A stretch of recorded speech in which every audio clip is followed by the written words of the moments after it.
No hay que ser muy observador para darse cuenta que en este mundo abundan las tragedias. Abrimos los periódicos, vemos las noticias en televisión o en la internet y de inmediato nos topamos con algo terrible que ha ocurrido en algún lugar del planeta. Guerras, violencia, desastres naturales. Es como si todo se confabulara para que nunca olvidemos que vivimos en un mundo dañado por causa del pecado. Sin embargo, no todas las cosas trágicas que afectan a los seres humanos se convierten en noticia, porque muchas pasan desapercibidas y otras ni siquiera son consideradas como tragedias, como es el caso de lo que veremos en esta mañana acerca de la incredulidad. Mis hermanos, la incredulidad es una tragedia de enormes proporciones. Sin embargo, mucha gente considera la incredulidad como una clara manifestación de brillantez intelectual. De hecho, algunos ven la incredulidad como un elemento indispensable para el progreso humano. El cristianismo esclaviza al hombre, mientras que la incredulidad nos libera. La incredulidad nos permite afrontar la vida con una mente abierta y sin prejuicios. Pero lo cierto es que nunca ha habido ni habrá ninguna guerra, ninguna hambruna, ningún descalabre económico, ningún desastre natural que haya cobrado más víctimas ni haya causado tanta destrucción como la incredulidad. La incredulidad distorsiona seriamente la capacidad que tiene el ser humano para razonar con objetividad. La incredulidad lleva al hombre a separarse de Dios, que es la fuente de todo bien. Y eso es lo que nosotros vemos en el pasaje que vamos a estudiar en esta mañana en nuestra serie consecutiva en el Evangelio de Marcos.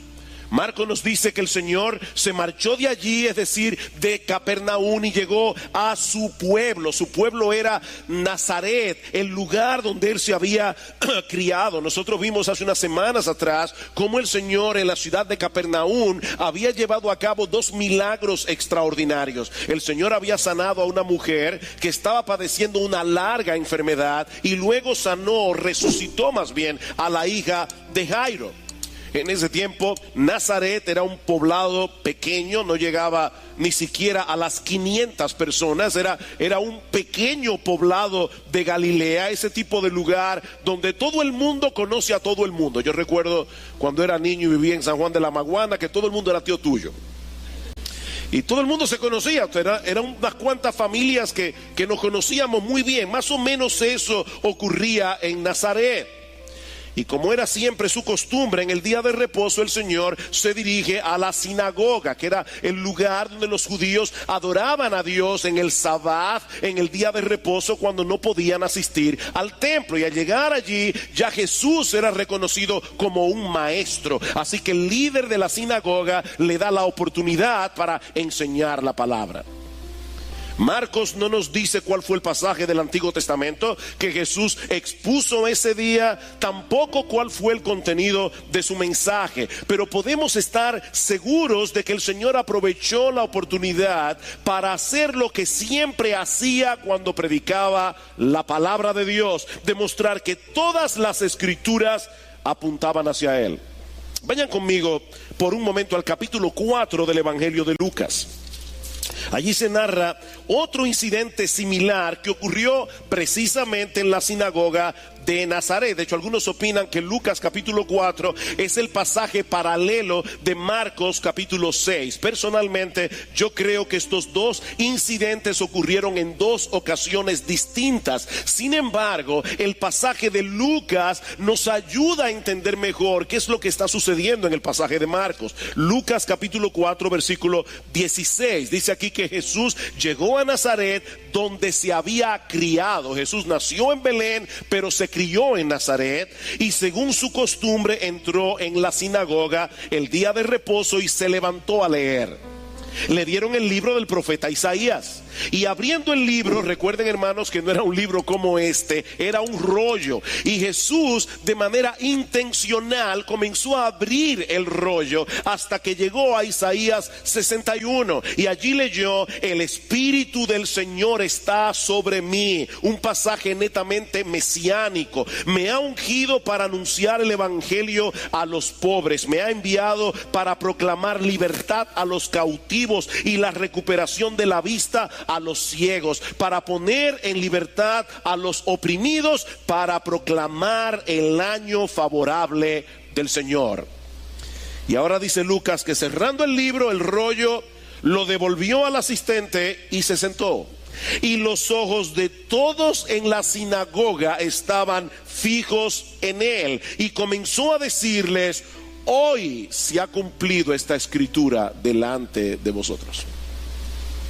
Yo soy esa persona de la que habla Isaías. Yo soy ese individuo que ha sido ungido con el Espíritu Santo de Dios. Nosotros no tenemos el tiempo ahora en la mañana para buscar otros pasajes de las Escrituras, pero mis hermanos, siempre que Cristo predicaba la palabra, hacía exactamente lo mismo: demostrar que todo el Antiguo Testamento giraba en torno a él. Por eso alguien decía que Cristo predicaba a Cristo y a este crucificado.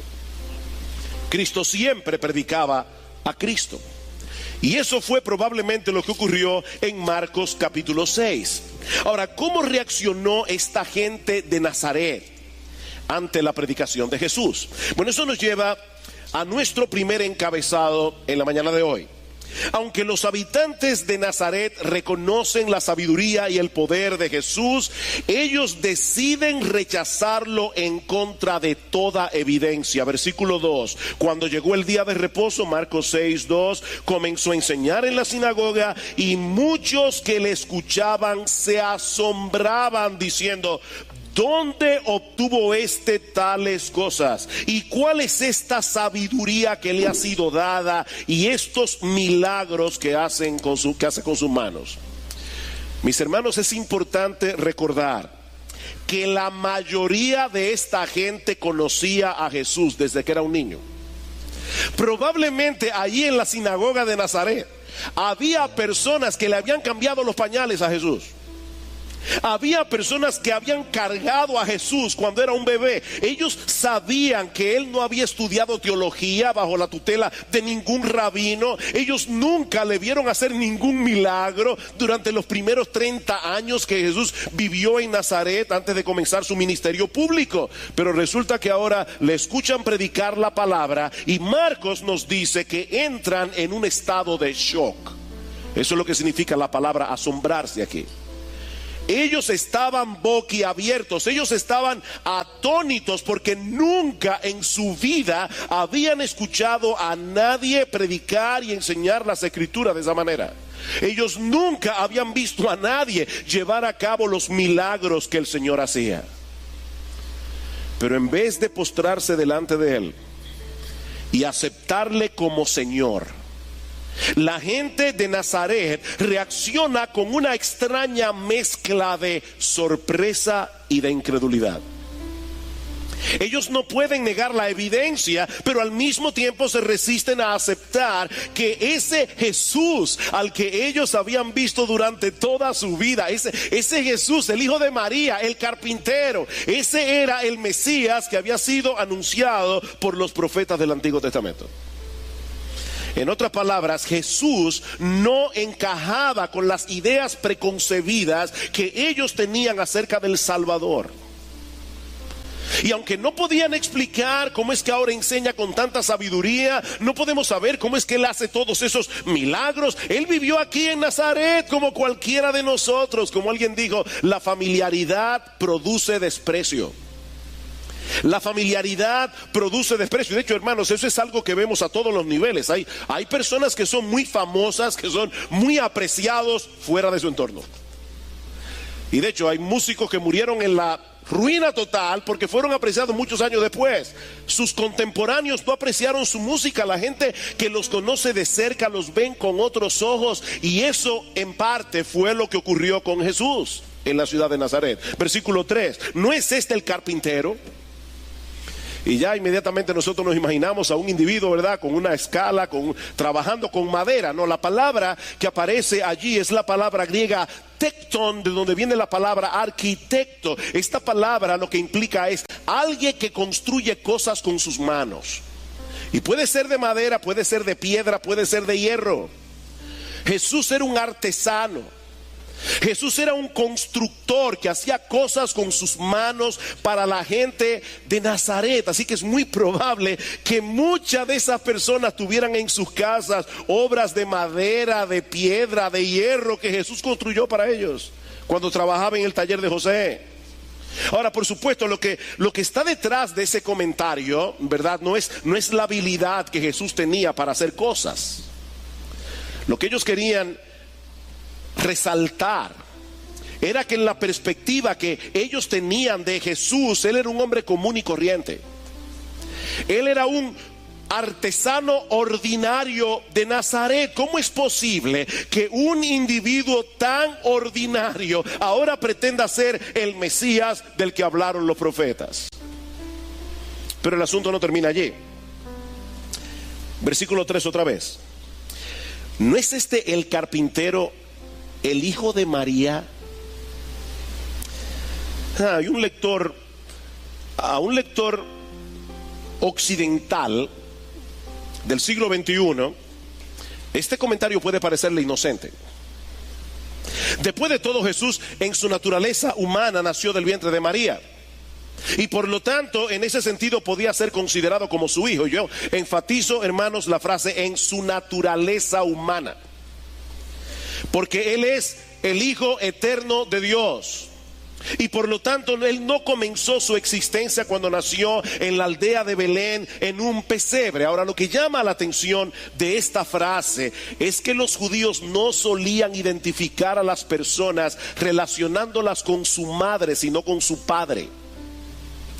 Simón, hijo de Jonás, ¿me ama? ¿Ustedes recuerdan esa pregunta del Señor en Juan capítulo 21 versículo 16? Simón, hijo de Jonás. Nosotros no sabemos cómo se llamaba la mamá de Simón Pedro, pero sabemos que su papá se llamaba Jonás. Esa era la forma como los judíos eran identificados en los tiempos bíblicos. Y es por eso que muchos buenos comentaristas consideran que esta expresión en Marcos capítulo 6 es un insulto velado. Es como si Jesús hubiera sido un hijo ilegítimo. María dice que ella salió embarazada milagrosamente, pero lo único que nosotros sabemos es que José no era su padre natural. De hecho, hubo una ocasión en Juan capítulo 8 versículo 41 en que algunos judíos se sintieron ofendidos por algo que Jesús había dicho, y ellos le dijeron abiertamente: nosotros no somos hijos de fornicación. Como, ¿verdad?, implicando revisa tú tu linaje, revisa tú tu origen y quién fue tu papá, porque nosotros no somos hijos de fornicación. Así que, hermanos, esta gente veía a Jesús como un hombre común y corriente, como un hombre ordinario, y posiblemente lo veían como un bastardo de la ciudad de Nazaret.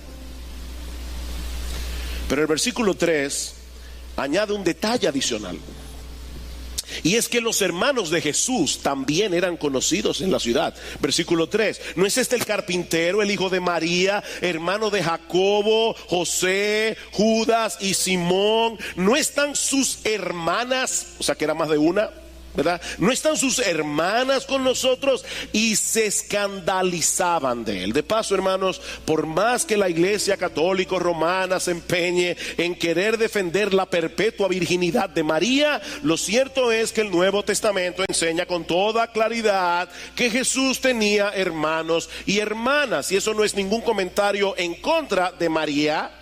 María era una pecadora salvada por la gracia de Dios, pero era una mujer piadosa, y no deja de ser piadosa por el hecho de haber tenido hijos, porque los tuvo con su esposo. Así que Jesús tenía hermanos, Jesús tenía hermanas. Jesús sabía lo que era querer ir al baño y estar la puerta cerrada. Él sabía lo que era querer ocupar una cama y hay alguien ahí durmiendo siesta. Él sabía lo que era eso. Por Juan capítulo 7 versículo 5 nosotros sabemos también que ninguno de sus hermanos creyó en él hasta después de su resurrección. De hecho, En Marcos capítulo 3, versículo 21, dice que en una ocasión sus hermanos fueron con María a buscar a Jesús en la casa donde él estaba predicando, porque ellos pensaban que él se había vuelto loco. Así que, hermanos, Jesús era demasiado conocido en Nazaret para que lo tomaran en serio. Demasiado conocido. Ahora, yo quiero proponerles en esta mañana que esa misma familiaridad agravaba el pecado de esta gente en vez de excusarlo. Yo estaba tratando de imaginarme la escena. Jesús en Nazaret. Mis hermanos, estas personas llegaron a conocer a Jesús en todas las etapas de su vida. Y en el caso particular de sus hermanos, ellos compartieron íntimamente con él en muchas situaciones distintas. Y ellos tenían que haberse dado cuenta de que Jesús era diferente. Recuerden que Jesús es Dios hecho hombre. Y como hombre, él era en todo semejante a nosotros, excepto una cosa: él no tenía pecado. Él era sin pecado. Jesús nunca dijo una mentira a lo largo de toda su vida. Nunca. Jesús nunca manifestó el más mínimo rasgo de orgullo o de egoísmo. Jesús nunca hizo trampa jugando con sus amigos. Nunca se fijó en un examen. Jesús nunca desobedeció a sus padres terrenales, nunca, ni en la más mínima cosa, aunque él era el Hijo de Dios. Él fue como hombre sencillamente perfecto. Y la perfección difícilmente puede pasar desapercibida en un mundo tan dañado como el nuestro. Ahora, no solamente eso, estas personas conocían las escrituras del Antiguo Testamento. Y ellos solo tenían que observar con un poco de atención para darse cuenta que Jesús encajaba perfectamente con la descripción profética del Mesías prometido. De hecho, en este mismo pasaje dice que ellos estaban asombrados por dos cosas: por la sabiduría extraordinaria de Jesús y por los milagros que él hacía. Y esas dos características se resaltan en el Antiguo Testamento como características del Mesías.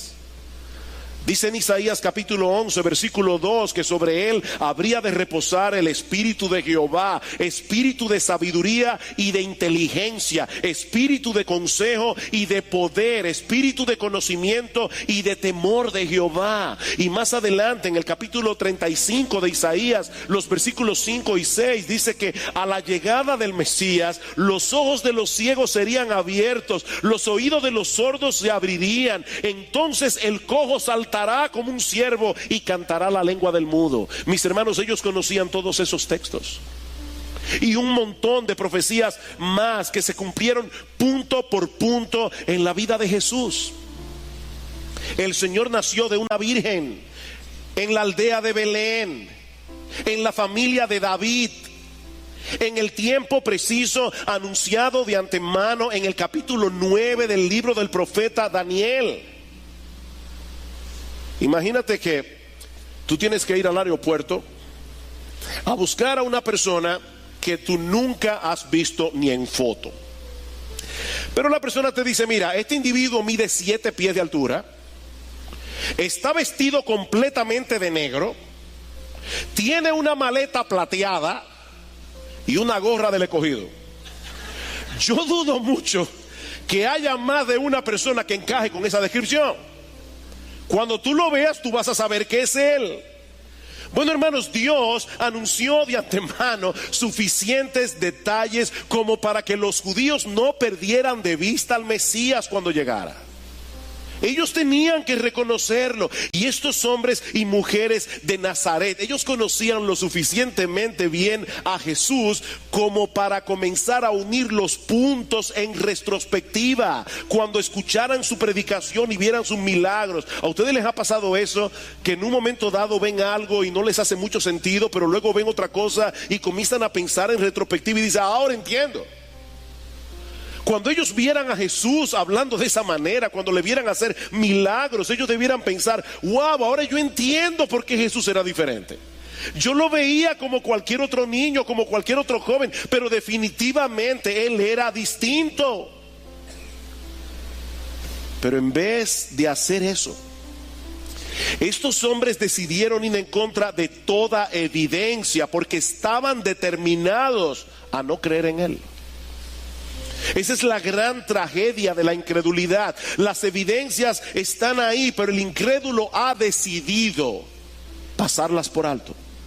De hecho, esa es la acusación de Pablo contra toda la raza humana en el capítulo 1 de su carta a los romanos. Pablo dice: ¿por qué necesitamos el evangelio? Porque la ira de Dios se revela desde el cielo contra toda impiedad e injusticia de los hombres que detienen con injusticia la verdad. Hay una verdad que los hombres detienen, porque lo que de Dios se conoce, a ellos les es manifiesto. Dios se lo manifestó, su eterno poder, su deidad, se hacen claramente visibles por medio de las cosas hechas, de modo que no tienen excusa. La tesis de Pablo en este pasaje es que Dios ha dado al hombre suficiente evidencia acerca de sí mismo y le ha dado capacidad para poder interpretar adecuadamente la evidencia, pero el hombre en su pecado ha decidido resistir con injusticia a la verdad. De manera, mis hermanos, que no es por falta de información que los hombres no creen. No es porque los argumentos no sean convincentes. Es porque el incrédulo se resiste a ser convencido por las evidencias. No se trata de un problema intelectual, se trata de un problema moral, de un problema espiritual. Es una rebeldía del hombre. Estos hombres y mujeres en Nazaret se toparon frente a frente con el hombre más maravilloso, con el hombre más extraordinario de la historia. Ellos conocían las profecías del Antiguo Testamento que anunciaban su venida. Ellos se expusieron a la sorprendente sabiduría de Jesús. Ellos vieron el poder de sus milagros y aún así no creyeron. Para esa época ya Jesús había sanado todo tipo de enfermedad, había echado fuera demonios, Cristo había calmado el mar en tempestad, Cristo había resucitado a un muerto, y aún así no creyeron. La alternativa de aceptar a Jesús como Señor es tan odiosa para el hombre incrédulo que él se inventa cualquier excusa para no tener que reconocer lo que es evidente ante sus ojos. La incredulidad, mis hermanos, distorsiona seriamente nuestra capacidad de razonar. Y eso produce en el hombre un terrible y destructivo autoengaño. Mi amigo, si tú estás aquí sin Cristo en esta mañana, tú te estás engañando a ti mismo. Las evidencias están ahí, pero tú has decidido no creer. Y no me salgas, por favor, con la excusa de que la iglesia está llena de gente hipócrita. Pero si tú crees que la iglesia está llena de gente hipócrita, no te preocupes, cabe uno más, ven. Eso no es una excusa. La razón por la que tú no crees es porque no quieres creer. Tú te estás autoengañando para no tener que someterte a la autoridad de Dios. Ese es tu problema. Tú quieres ser tu propio Dios. Si tú pudieras, tú cambiarías el Padre Nuestro: Señor, venga mi reino y hágase mi voluntad en la tierra como se hace en el cielo. Tú quieres tener el control, pero es Dios que tiene el control en la mano, que tú no lo quieras. Dios sigue siendo Dios, no importa lo que tú creas. Uno de los científicos que más promovió el naturalismo en el siglo XX fue Carl Sagan. Muchos lo recuerdan. En Semana Santa siempre daban una serie llamada Cosmos. ¿Recuerdan eso? Digan que sí, no tengan miedo de revelar la edad. Y Carl Sagan siempre aparecía en cada serie diciendo: el cosmos es todo lo que ha habido, es todo lo que hay, es todo lo que habrá. El naturalismo, para los que no están familiarizados con esa terminología, es la filosofía que enseña que todas las cosas que existen tienen una explicación meramente natural. No tenemos que recurrir al Dios de la Biblia para explicar la existencia del universo. Todo se reduce a un montón de procesos naturales que de manera accidental y fortuita produjeron todas las cosas que existen. Eso es lo que enseña el naturalismo. Carl Sagan escribió una novela titulada Contacto, y esa novela fue llevada luego al cine. Y la trama de esta novela o de esta película luego es que un grupo de astrónomos parecen detectar la existencia de vida extraterrestre. Ellos están estudiando millones de señales de radio procedente del espacio y de repente ellos descubren una secuencia de números primos desde el número 2 hasta el número 101. Cuando hablamos de números primos nos estamos refiriendo a ese tipo de número que solo se puede dividir entre sí mismo y la unidad. El 2, el 3, el 5, el 7, el 11 son números primos.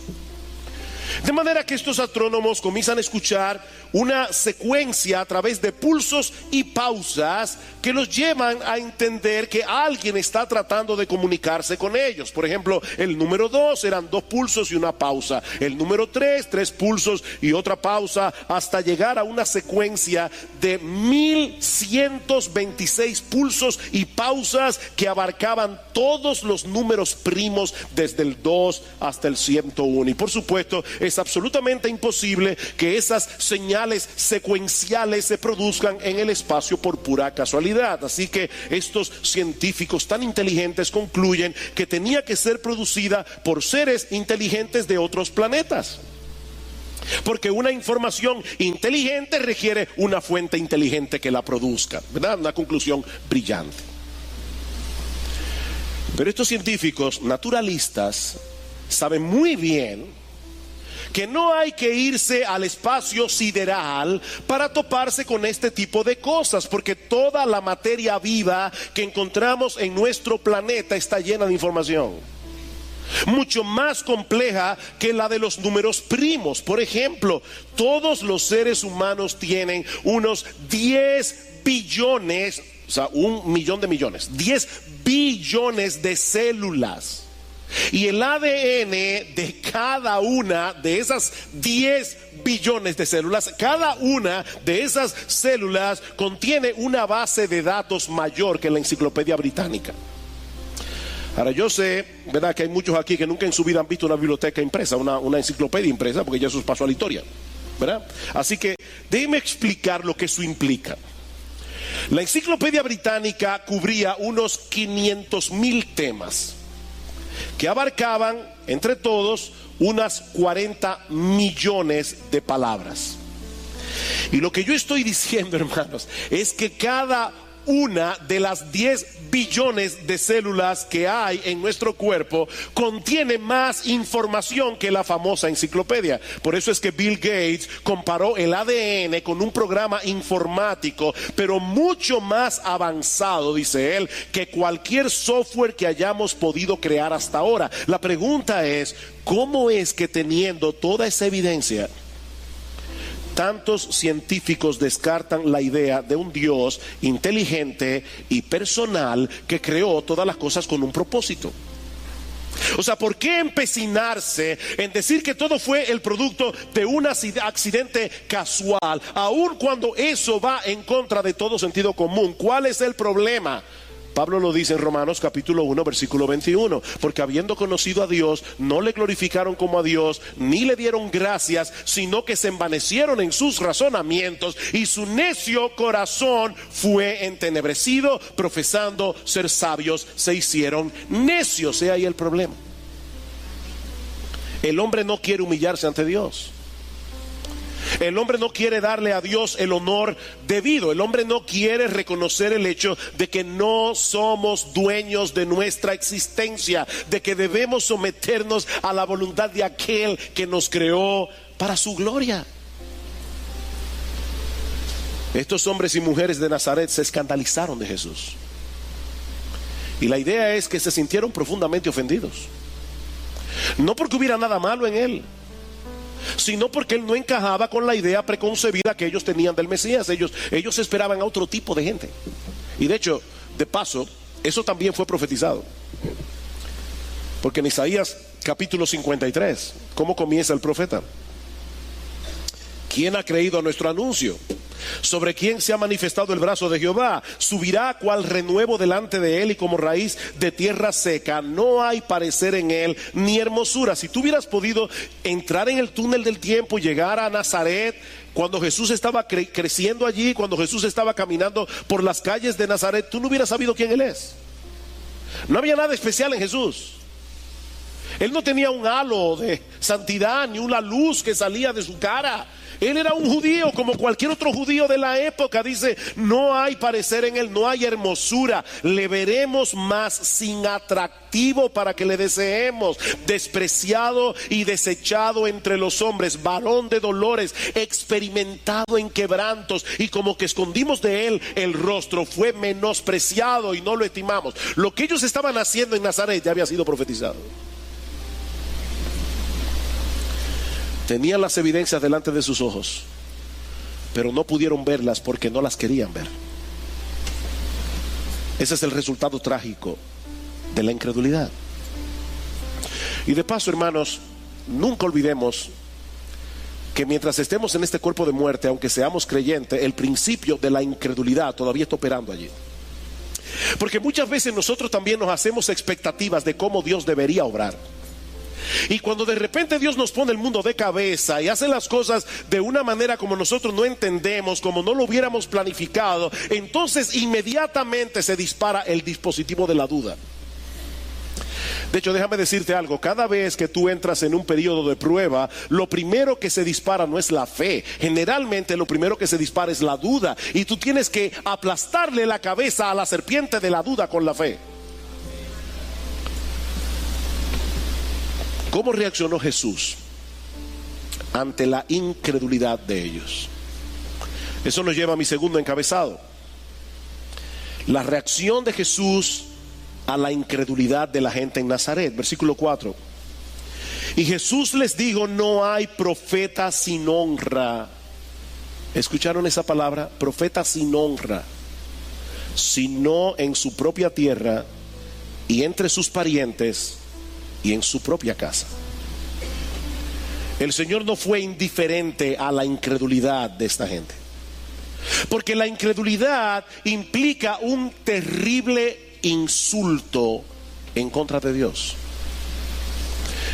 Mi amigo, yo quiero que tú entiendas en esta mañana que cuando te niegas a creer en Dios, tú estás insultando a Dios, tú estás deshonrando a Dios.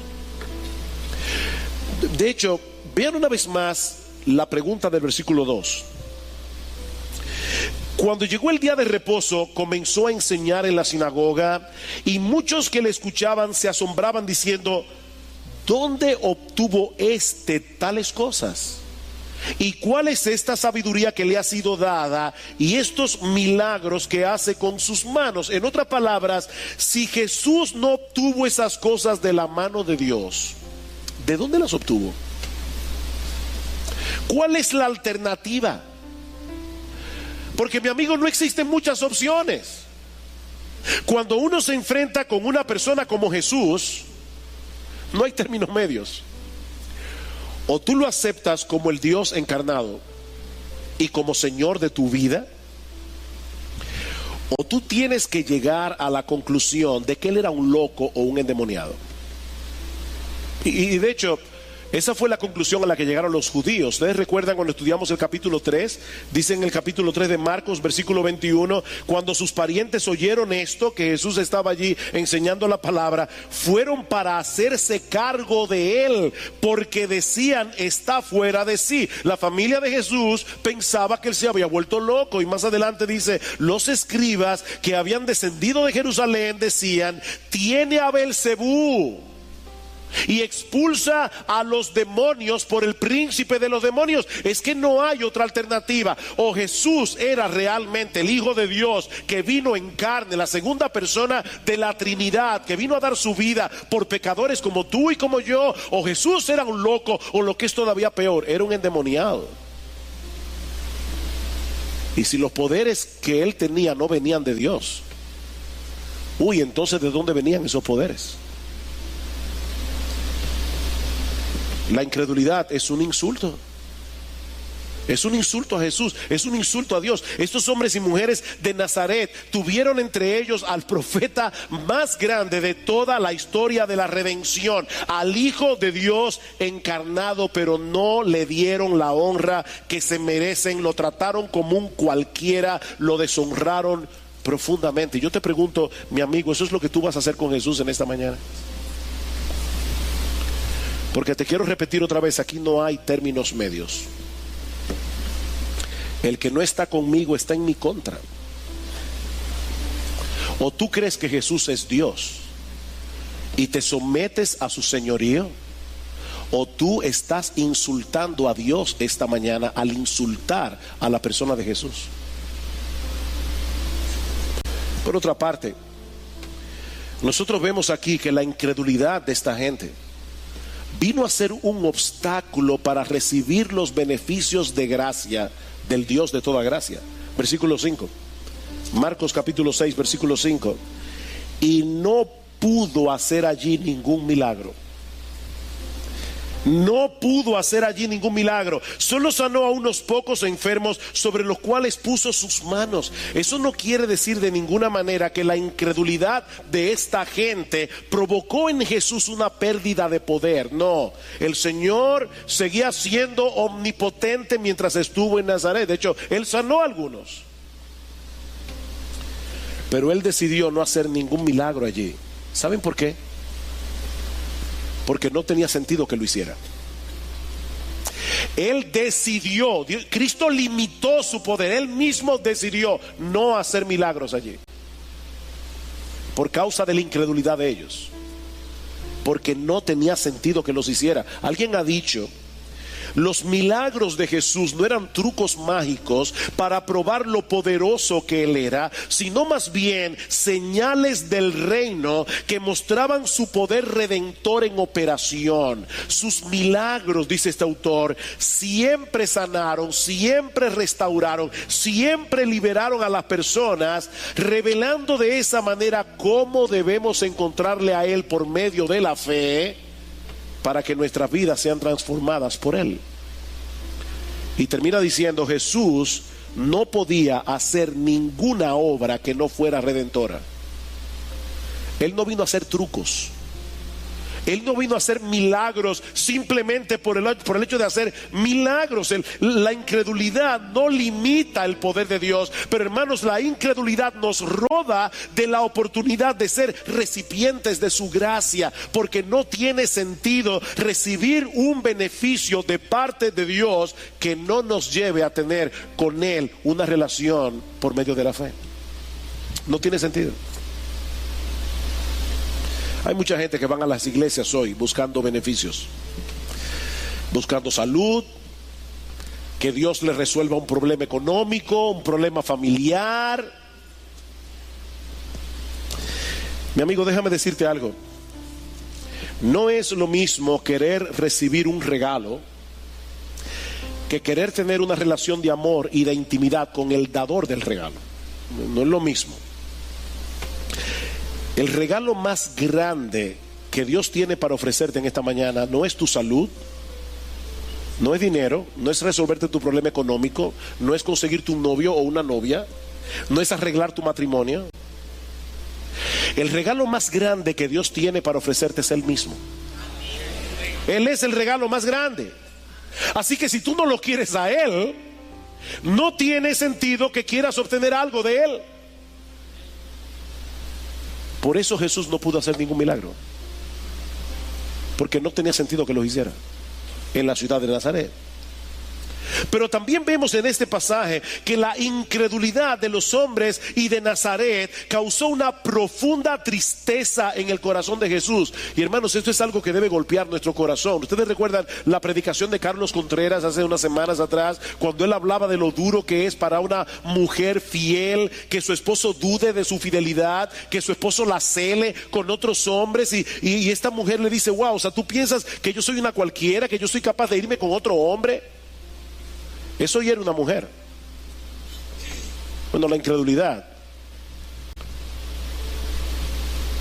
es un insulto a Dios mismo, porque le estamos diciendo a Dios: Señor, con todas las promesas que tú tienes en tu palabra, Yo no estoy completamente seguro de que tú seas un Dios fiel. Hermanos, la incredulidad es un pecado serio. Es un pecado serio a los ojos de Dios. Ven el versículo 6. Estaba maravillado. Jesús estaba maravillado de la incredulidad de ellos. Y yo no creo que la idea es que Jesús lo viera como un fenómeno interesante.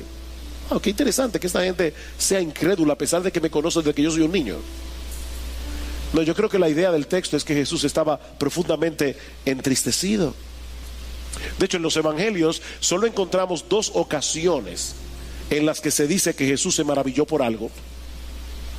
En Mateo 8:10, cuando Jesús se maravilló por la fe del centurión. Y en Marcos capítulo 6, cuando se maravilló por la incredulidad de los hombres de Nazaret. Así que Jesús se maravilló por la fe y por la incredulidad. Para el Señor fue muy doloroso ver la incredulidad de esta gente, porque era una manifestación del grado de dureza que había en sus corazones. No olviden que el Señor estuvo rodeado de incredulidad durante todo su ministerio. Esto no era nada nuevo para él, pero en el caso específico de los habitantes de Nazaret, era peor que todo lo que él había visto anteriormente, precisamente por el conocimiento que ellos tenían de Jesús. Mis hermanos, ¿qué aprendemos de esta historia? Amigos que están aquí en esta mañana, ¿cuáles aplicaciones prácticas nosotros podemos extraer de un pasaje como este? Bueno, en primer lugar, que el asombro y la incredulidad muchas veces caminan de la mano. El asombro y la incredulidad muchas veces caminan de la mano. Mi amigo, no basta con sentir cierta admiración por la persona de Jesús. Hay mucha gente en el mundo. Yo recuerdo cuando yo era inconverso y mi mejor amigo de la adolescencia me predicó el evangelio y me preguntó una noche: ¿qué tú crees acerca de Jesús? Yo le dije: yo creo que Jesús fue un hombre muy adelantado para su época. Eso parece un elogio, ¿verdad? Para Jesús eso es un insulto. El asombro y la incredulidad muchas veces caminan juntos. Si tú no estás dispuesto a rendirte delante de Él como Señor de tu vida, mi amigo, no sirve de nada que consideres a Jesús como un gran maestro. No sirve de nada que le consideres como una persona extraordinaria. Con Jesús es todo o nada, así de sencillo. Es todo o nada. Pero por otra parte también aprendemos de este pasaje que todos los incrédulos son responsables de su incredulidad. ¿Oíste eso, mi amigo? Tú eres incrédulo porque tú quieres serlo. Tú eres incrédulo porque tú has decidido ser incrédulo. Tú eres incrédulo porque tú no quieres someterte a Dios. Tú eres incrédulo porque tú te rehusas a aceptar el señorío de Dios sobre tu vida. Tú eres incrédulo porque tú quieres ser tu propio Dios. El hombre es responsable de su incredulidad. Ahora, increíblemente también aprendemos de este pasaje que debido a la condición espiritual del hombre, es tan sorprendente que un hombre se rehúse a creer a que crea. Debido a la condición espiritual del hombre, es sorprendente que una persona, un ser humano racional, ante toda la evidencia de Dios, él se rehúse a creer. Eso es sorprendente. Ahora, debido a que el hombre en su pecado no quiere creer, es sorprendente que crea. Cristo se maravilló de la fe del centurión. A Cristo le maravilló las dos cosas, la incredulidad y la fe, porque solo Dios, por su gracia, puede obrar en el corazón de un incrédulo y hacerlo creer. En otras palabras, tú eres responsable de tu incredulidad, pero si algún día por la gracia de Dios tú llegas a creer en Cristo, la gloria le corresponde únicamente a Dios, porque fue Dios el que tuvo que vencer la obstinación de tu corazón para que tú llegues a creer. La fe es un regalo de Dios. La fe no es tan sencillo como alguna gente piensa que es. De hecho, Pablo dice en Efesios capítulo 1: yo le oro a Dios para que ustedes puedan ver la super eminente grandeza de su poder que operó para con vosotros los que creen. Para que tú puedas creer, Dios tiene que resucitarte espiritualmente. Tú eres responsable de tu incredulidad, pero Dios es responsable de tu salvación, porque la salvación es de Jehová. ¿Recuerdan a aquel hombre cuando se acercó al Señor a pedirle que sanara a su hijo y Cristo le dice, si crees, todo es posible? Y este hombre rápidamente dijo, Señor, yo creo, y parece que después lo pensó mejor. Bueno, ayuda a mi incredulidad. Ayuda a mi incredulidad. Tú puedes pedirle eso a Dios en esta mañana. Tú puedes allí donde estás decir, Señor, yo reconozco delante de ti, yo soy un incrédulo, yo tengo un corazón endurecido, yo tengo un corazón de piedra, pero yo te pido por favor que tengas misericordia de mí. Yo te pido que transforme mi incredulidad en fe. Por otro lado, también aprendemos de este pasaje que nosotros también, los creyentes, recibiremos el impacto de la incredulidad al predicar el evangelio en el mundo. ¿Con quién andaba Jesús aquí? Andaba con sus discípulos, dice en el versículo 1. Y Cristo quería que ellos vivieran esa experiencia, porque más adelante, en el texto que veremos la semana que viene, dice en el versículo 11, Cristo está dándole órdenes a sus discípulos para enviarlos a predicar, y les dice, en cualquier lugar que no os reciban ni os escuchen, al salir de allí, sacudid el polvo de la planta de vuestros pies en testimonio contra ellos. Cristo les está diciendo, ustedes vieron lo que me hicieron en Nazaret, a ustedes les van a hacer exactamente lo mismo. Yo sé que hay muchos de ustedes aquí que oran por sus familiares inconversos y sufren el hecho de tener hermanos, hermanas que no creen en el Señor, padres, madres que no creen en el Señor, esposos, esposas que no creen en el Señor. Mi hermano, Jesús te entiende, porque Él vivió exactamente la misma experiencia, y nosotros vamos a experimentar al predicar el evangelio en el mundo lo mismo que Él experimentó. Ahora, lo último que aprendemos de este pasaje, y esto es glorioso, hermanos, es que la incredulidad puede ser vencida por el poder de Dios. Dice en el versículo 2, versículo 3, ¿no es este el carpintero, el hijo de María y el hermano de Jacobo? ¿Quién es este Jacobo? Este Jacobo no es otro que Santiago, el que escribió la epístola de Santiago. Y dice, no están aquí Jacobo, José, Judas. ¿Quién es este Judas? El que escribió la carta de Judas. Y Simón. Estos hombres que durante el tiempo del ministerio terrenal de Jesús no creían en Él, por el poder de Dios fueron traídos a la fe después de la resurrección. De hecho, vayan conmigo a Hechos capítulo 1. El libro de los Hechos capítulo 1. Versículo 13 dice que cuando hubieron entrado en la ciudad, subieron al aposento alto donde estaban hospedados. ¿Y quiénes estaban allí? Pedro, Juan, Jacobo y Andrés, Felipe y Tomás, Bartolomeo y Mateo, Jacobo, hijo de Alfeo, Simón el celote y Judas, hijo de Jacobo. Todos estos estaban unánimes, entregados de continuo a la oración, junto con las mujeres y con María, la madre de Jesús, y con los hermanos de él. Esos mismos hermanos que no creían en Jesús, aquí estaban en el aposento alto, adorando a su hermano como el Hijo de Dios. Y es nuestra oración que en esta mañana todos aquellos que vinieron con un corazón de incredulidad sean también transformados por el poder de Dios, para que salgan por esas puertas siendo creyentes. Jesucristo es el Hijo de Dios. Jesucristo es el Dios encarnado. Jesucristo es la segunda persona de la Trinidad que se hizo hombre para morir por nuestros pecados. Y en base a su obra redentora, ahora el Evangelio te ofrece salvación y vida eterna únicamente por medio de la fe en Él.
for the things I've done, and the fire I still run from.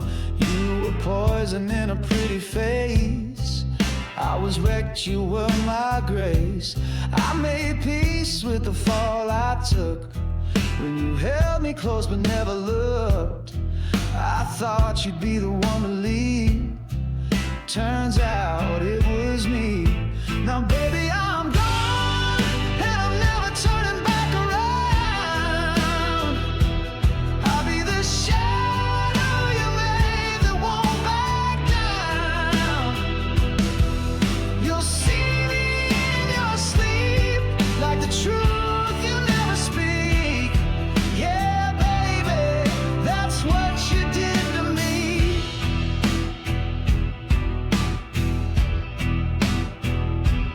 I stayed up with a shattered chest, dreamed of you and your silhouette. I kissed a ghost in a photograph, but you faded out too fast. Now I know you're full of regret, but I'm not losing sleep on that. You built this ache inside my skin, so don't ask where I've been. Now baby,